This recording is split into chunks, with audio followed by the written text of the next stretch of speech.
Okay, cool. So, yeah, just by way of background, let me just introduce myself. So, I spent most of my career in investment banking and private equity and venture capital, with particular focus on healthcare investments. So, since 2000, I run my own investment program. And I also work as a venture partner at Quadrascope, which is a dedicated investor, venture capital investor, dedicated to longevity companies. So companies that offer products or services that target the hallmarks of aging. Besides, I founded Science for Life, which applies longevity lifestyle principles to the preparation of patients for an upcoming surgery. Now, when we look at what's available today in terms of interventions, longevity interventions, we see the following pyramid.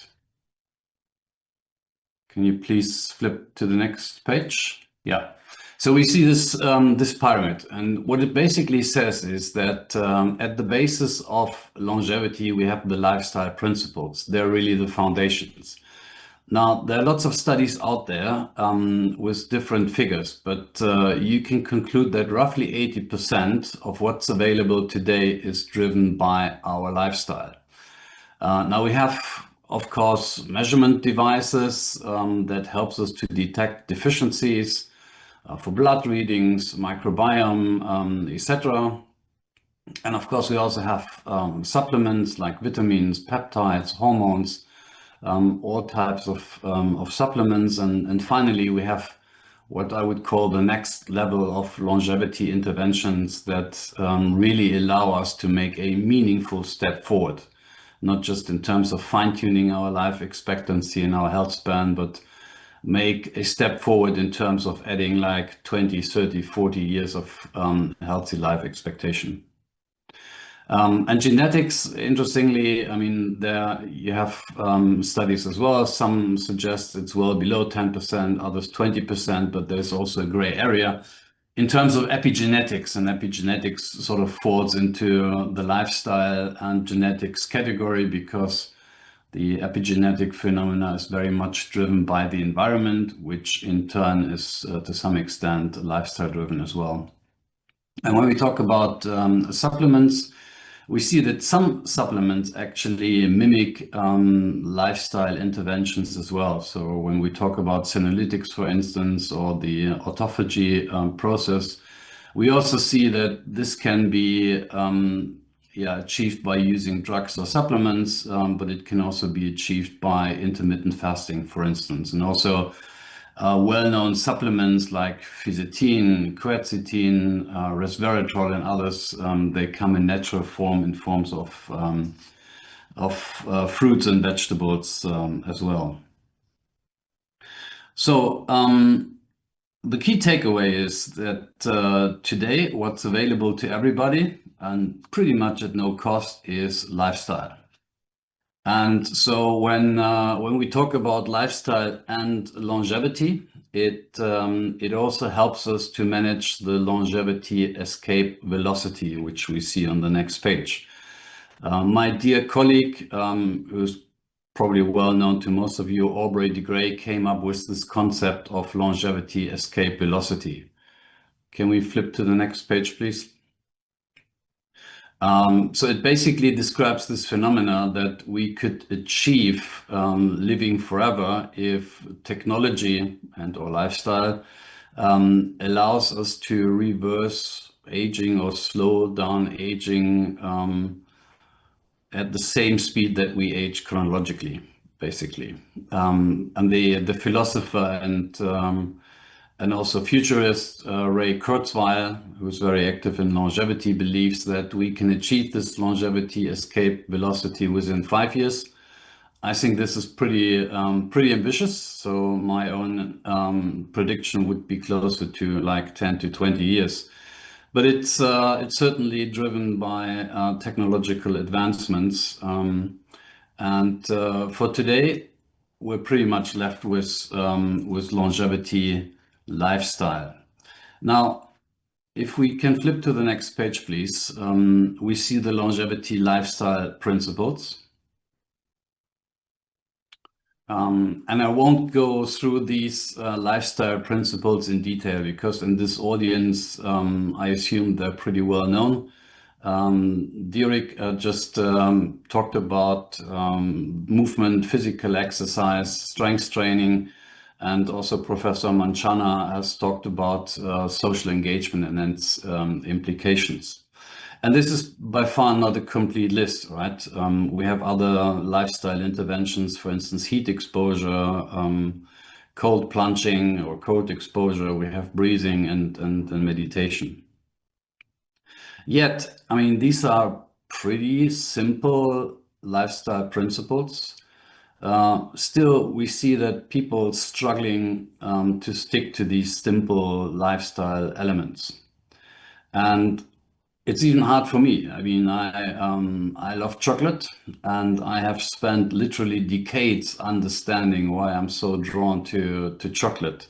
And I was wondering what's wrong with me? Why am I so attracted to this unhealthy food? Well, this is the answer. And if we can flip to the next page, we see a big gap, actually. Can you move on to the next page, please? We see a big gap in our biological evolution on one hand and our cultural evolution on the other hand. And it all started with agriculture like 15,000 years ago, where all of a sudden we became more sedentary, but still had hard work to do on the fields and herding the cows and the cattle.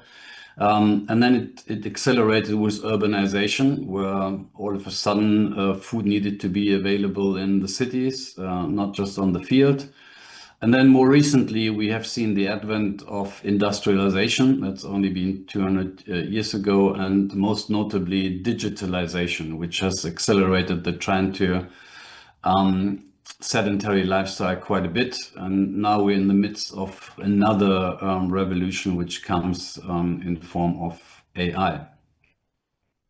So the big question is this mismatch and the case evolutionary biology versus culture. What does it really mean for our lifestyle?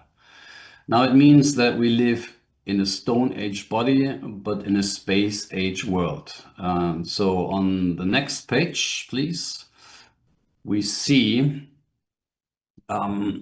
how our Western lifestyle, and I'm specifically referring to Western lifestyle here because there's still tribes and cultures on our globe that are closer to our biology and our evolutionary paths with their lifestyle. We see it more in the East, especially when it comes to social engagement, and we see many rural regions where also nutrition, for instance, is more diverse.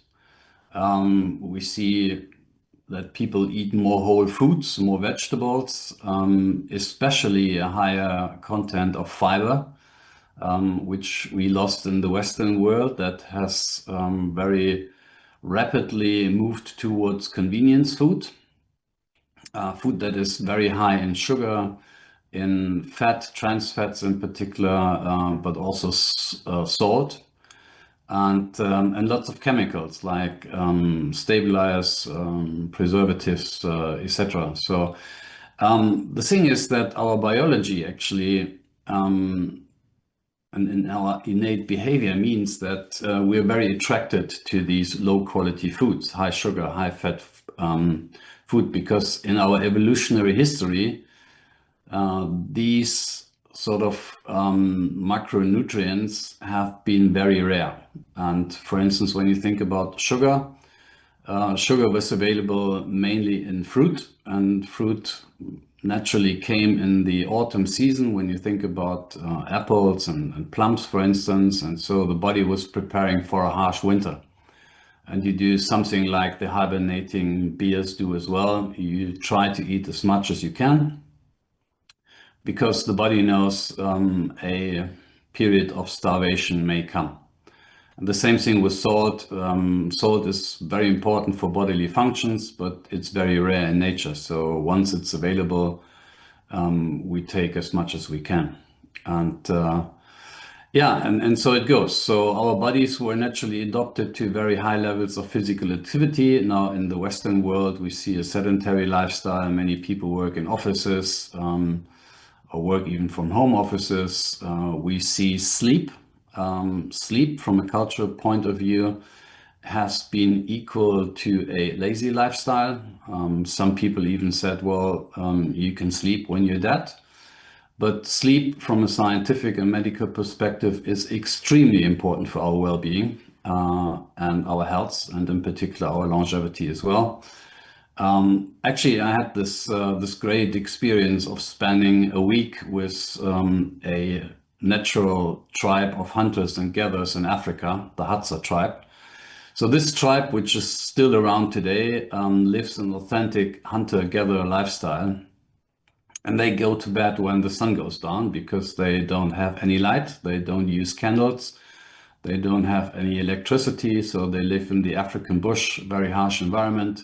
They go to bed when the sun goes down. They may wake up for an hour in the midst of the night, but then basically early in the morning, when the sun rises again, they're up.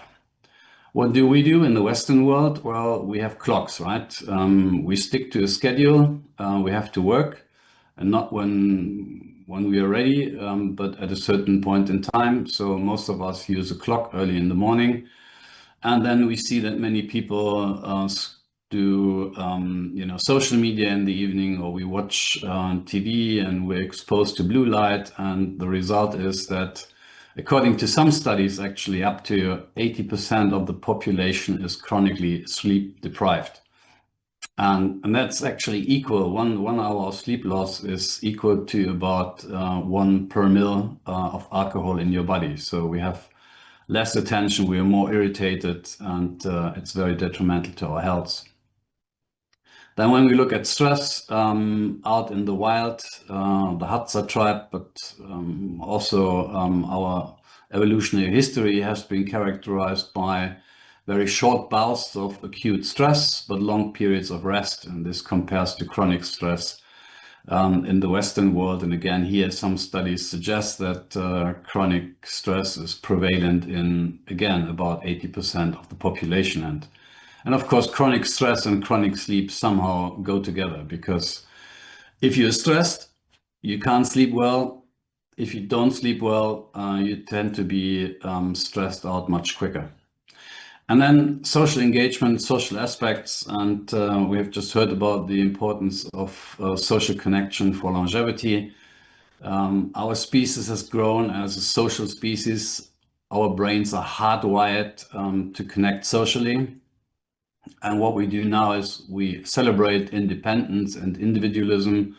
You rarely see people asking for like eggs or some other ingredients for cooking, or ask neighbors to help when you want to build up or assemble a new shelf. We can do everything by ourselves. And if we need some eggs, then we just call the home delivery service, and within a couple of minutes, we have everything delivered. And then finally, we have toxins, right? So out in the wild, there were no pollutions, no toxins. In our world today, there is a richness of toxins in our environmental, in our environment, but also in our food. And I could add to this. I mean, we have all sorts of chemicals in cosmetics that we apply to our skin. We have chemicals that we use to treat textiles, we put on our clothes, and so on. So we can conclude that our lifestyle today is very, very different to the lifestyle for which our bodies evolved. So it's different, but so what, you could ask? Well, there are consequences to this. And if we could flip to the next page, please. The consequences are that we're facing a tsunami of chronic diseases, and about 60%, according to the WHO, especially in the US, are suffering from one or more chronic diseases, and that's quite striking numbers. And so, I mean, I won't go through this list here, but you can see what health consequences result from this mismatch that we observe, the difference between our biological disposition on one hand and our actual Western lifestyle on the other hand. And you can go through all the lifestyle aspects and see what diseases result from it. And this is by far not a complete list. I could fill pages with it. So what I'm saying here is that although lifestyle principles are easy, we're facing a real uphill battle in the Western world because we have this mismatch that we see here. And to make it even worse, we see that there's a vicious and self-reinforcing cycle for some people. I mean, we can't say that this is for everybody, of course, but it's a big number of people, and the number of people that enter this vicious circle is rising. Now, what do I mean about this vicious self-reinforcing cycle? Well, we have the following chart on the next page, please. So if I start on the upper right-hand corner, we see that many people, especially those in office and white-collar jobs, have a sedentary lifestyle. Actually, in the US, less than 50% of the population has ever done any physical exercise. So this gives you a statistical clue about the prevalence of this. So sedentary lifestyle and poor diet actually lead to weight gain and poor health. This in turn leads to stress and also social withdrawal. And this actually leads to sleep deprivation, which in turn means we have less energy, and less energy means people are more inclined to stay on the couch and watch TV. And it's anyway, here again, biological disposition.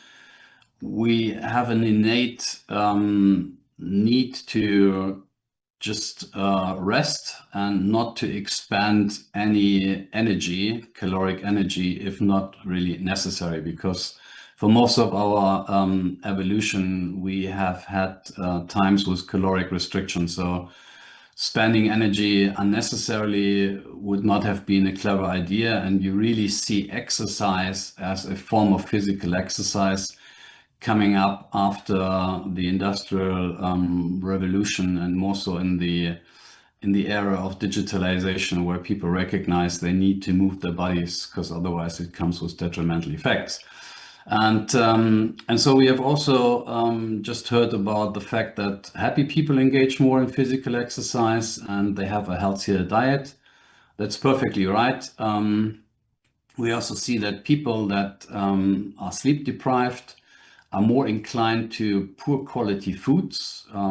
There's another evolutionary explanation for this, because our bodies, when we are sleep deprived and when we are stressed, feel that we need to take up calorie as much as possible in a state of crisis or threat in the environment out there. So the big question is, what's the solution? How can we basically break free from this? So one thing, of course, is awareness. I mean, tragically, not everybody is aware about the health consequences of sedentary lifestyle and poor diet. Otherwise, wouldn't see so much inclination to fast food, for instance. Willpower. Willpower is extremely important, but then it's also technology. And ironically, to some extent, technology actually brought us to the place where we are today. In that industrialization and digitalization has led to this lifestyle. But on the other hand, technology is also a very useful tool. And what we can do with it, I want to show you on the next page. So we have all sorts of wearables, we have apps and technology that basically helps us to measure our body and also our lifestyle. And that's actually quite useful because it helps us to quantify. and to translate a subjective feeling towards objective data and metrics. So for instance, when we measure our heart rate and our heart rate variability, which is a good biomarker for our fitness and well-being, because high heart rate variability is good, low is bad. So subjectively, I could feel I could say I'm very tired today. But if I have a wearable device, it can also measure how my heart rate variability is doing for the day. Alternatively, we have mobile glucose monitoring devices, and so I can, and has been specifically developed for diabetes patients, especially diabetes 2, which is one of the lifestyle diseases that we have today with increasing prevalence rate. So I can measure my blood sugar levels. I can collect data. That's good, but what does it actually mean? Well, it helps me to gain insights. So if I see that after I have taken a chocolate bar, my glucose spikes, then I can take action as well. And I can say, okay, this particular type of food is not good for me, or even the timing isn't good for me. So I try these things myself.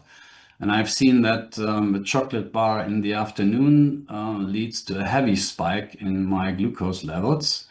Whilst if I eat this bar after having a rich, fiber-rich salad, it levels out the blood sugar spike quite significantly. And so one example of how we can translate longevity lifestyle in also measurable clinical outcomes and settings is the application PrehabM, which I developed with Science for Life. And so how that works is explained on the following page, please.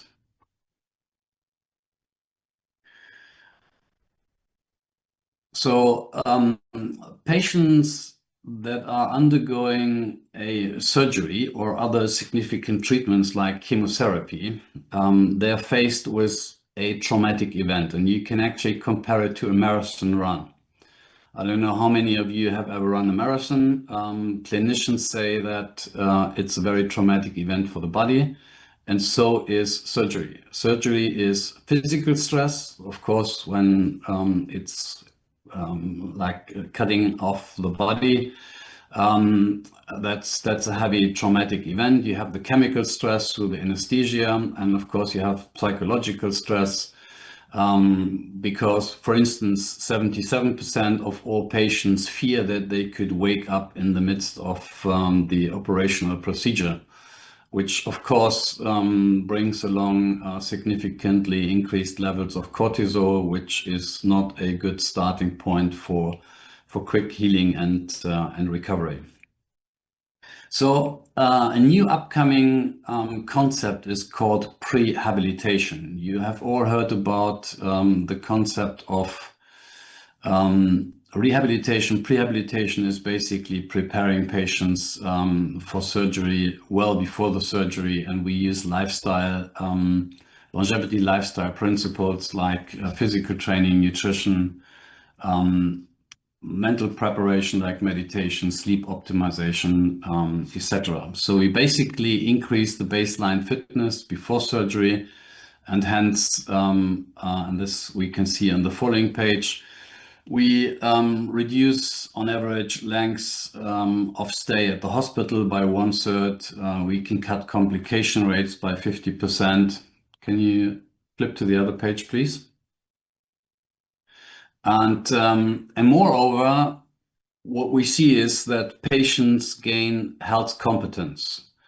Health competence because they go through this prehabilitation process with the longevity lifestyle principles, and they establish healthy habits. And you can use willpower for a certain period of time, but then it becomes energy consuming and requires a lot of attention. But once you have established habits, you have a good chance that these can stick for a longer period of time. And so by using technology, on the next page, please, we help to create awareness for healthy lifestyle. We provide guidance to patients. So instead of a doctor saying, do more sports, walk more often, we have dedicated exercise plans where we suggest for today, please do these 3 strength exercises with like 10 repetitions. We also provide recipes for protein-rich diet, and protein in particular is an important macronutrient where, interestingly, less than 20% of patients in Western Europe have sufficient protein intake. So there's no caloric shortcoming, but there's more nutrition with micronutrients and with protein in particular. And of course, doctors have real-time access to all the data. So when they talk to the patient and ask about how much caloric intake or proteins did you have last week, then you have actual data, real-time data collected and not just dependent on the memory of the patient. So in summary, we have the science, we have the technology, and we can actually show that patients and hospitals can benefit from prehabilitation. But when we close the loop and we go back to longevity, then the question is, how can we actually scale up and make longevity accessible for everybody? Now, this means we need to activate a powerful network of stakeholders. And if we can flip to the next page, please, we see that we have lots of stakeholders in longevity. We have consumers. One more page, please. We have consumers that want to know what treatments, what supplements are available. To the next page, please. They also want to know about side effects. They demand evidence-based interventions, of course. You have policymakers that are still puzzled today because they think longevity leads to a big retirement scheme problem. We have investors that have not really seen longevity as a viable, sustainable business model yet. And you have the innovators that need to get funding in R&D and also in companies and need to find consumers, of course, as well. So we covered the what, the mismatch and its consequences, diseases, but what truly unlocks longevity, we really need inspiration. We need to see what's possible today and in the years to come. And so the final piece I want to leave you with today is a window in this world. The documentary Longevity Hackers, which I co-produced, basically showcases the pioneers in the front line of longevity. It starts with longevity lifestyle principles, supplements, but also longevity deep tech that's in the pipeline. So on the final page, I have provided here the, can you flip over, please, a QR code where you can watch the Longevity Hackers documentation. Yes, it's, yeah. So you can scan the screen, or you can take a snapshot of the Vimeo link here and also the password. If you like, it's a documentary, fairly comprehensive, and it's also available on Amazon and Apple TV and other streaming services depending on your country. Has been a great pleasure talking to you about longevity lifestyle principles. I'm happy to take any questions if time allows at all. I'm aware that we have a little overrun here.